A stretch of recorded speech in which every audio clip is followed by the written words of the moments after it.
কই যায় রে এগুলো কই যায় আব্রু আব্রু আপনার মন খারাপ আপনার হাসি কেন দেখো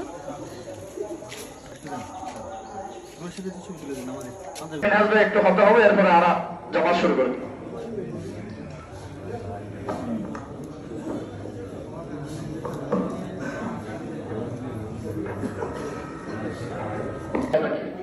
তাহলে আমরা প্রত্যেকে চেষ্টা করবেন কোরবানির একমাত্র আল্লাহ মানুষ সন্তুষ্টির উদ্দেশ্য করে দিলেন এবং আরেকটা হলো কোরবানির জন্তু জবাই করার পরে যে মহিলা এমন বর্জ্য এগুলো অবশ্যই নির্দিষ্ট জায়গার মধ্যে ফুটে ফেলে অথবা প্রমাণ হওয়ার জন্যে পরিবেশ হয়ে যাবে 2-3 দিন পরে যে দুর্গন্ধ শুরু হয় আর যেহেতু বছর সহ নবম বছর ঈদুল আজহা নামাজ পড়ে এই সাথে আয় মোটামুটি 8-9 বছর ধরে দেখেছি বহু জায়গার মধ্যে কোরবানি হাসছে সেই এক জায়গা ফেলে দিয়ে পথসারে চলাফেরা করেন প্রতিবেশী মানুষ চলাফেরা করেন নষ্ট হয়ে যাবে সম্পূর্ণ হারাম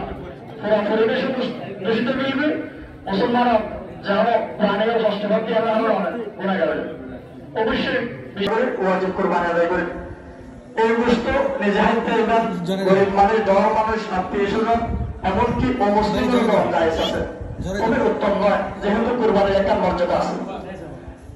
আর কিছু কোরবানি আছে قالوا وما لنا فيها يا رسول الله قال بكل شعرة حسنة قالوا الصوف يا رسول الله قال بكل شعرة من الصوف حسنة الله أكبر لا إله إلا الله الله أكبر ولله الحمد الله أكبر ولله الحمد الحمد لله الذي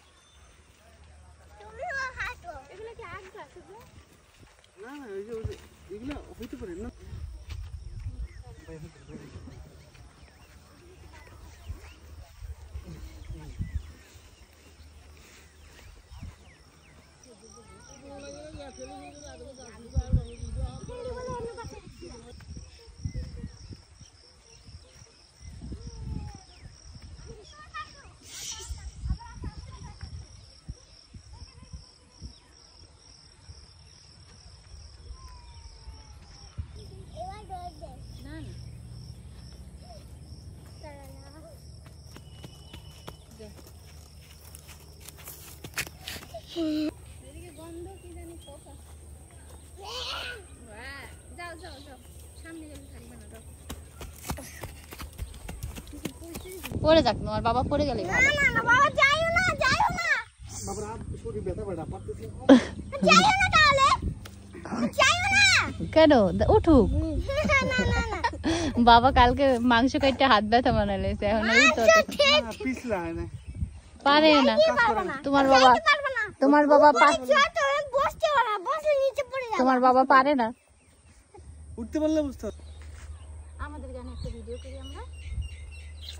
করব দাদা এটা শেষ করি তারপর আপুকে বের করে দেব এটা বল সাবু সাথে বাসা যেতে পারি সাবু সাথে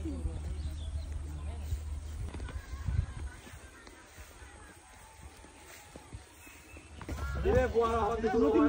আর ওরা দুজন হ্যাঁ নামাচ্ছি গোল দিবা হ্যাঁ গোল দিবা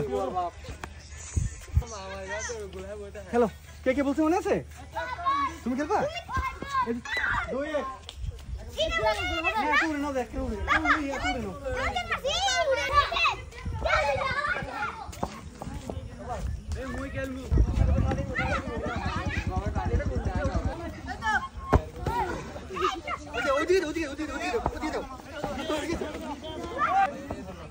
বাবা গোল দিয়ে দিবে গোল আটকাও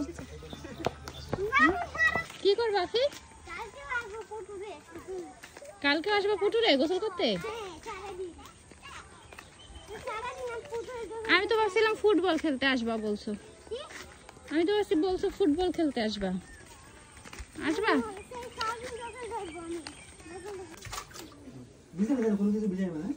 আপনি তুমি এইভাবে বসছো কেন ভিজে যাবা তো তারপরে এই যে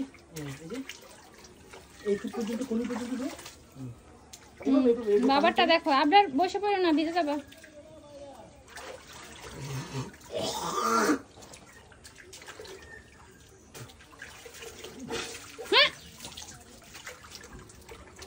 কি করো তোমরা?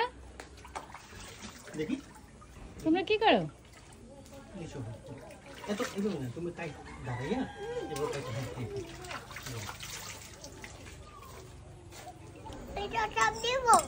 এখন এটা ছাড়া যাবে না, আসো।